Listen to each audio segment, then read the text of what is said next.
Pendisiplinan protokol kesehatan dipimpin Kapolda Sumsel, mewajibkan seluruh anggota dan jajaran polisi patuh dalam penerapan protokol kesehatan di lingkungan markas komando. Disiplin protokol kesehatan, khusus menggunakan masker, Kapolda akan memberi tindakan tegas jika anggotanya yang tidak patuh. Setiap anggota dan warga yang masuk ke Mapolda Sumsel diperiksa suhu tubuh dan mengkampanyekan penggunaan wajib masker. Ini kita melaksanakan kaitannya dengan protokol kesehatan khususnya di anggota Polri. Jadi kita tahu bahwa kondisi pandemi COVID-19 ini kan masih terus, dan kita sebagai aparat yang juga bersama dengan TNI dengan Pemda untuk melakukan ketaatan terhadap pendisiplinan masyarakat, kita harus memulai dari anggota dulu. Ini dilaksanakan seluruh Indonesia ya, mulai hari ini dan besok, terus dan seterusnya.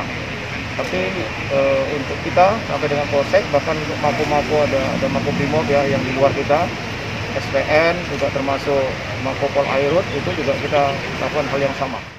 Razia ini serentak dilakukan di seluruh jajaran Polda Sumsel, mulai Polres hingga Polsek dan akan dilaksanakan rutin setiap hari. Reski Oktora, Mokles Diferensial, Kompas TV, Palembang.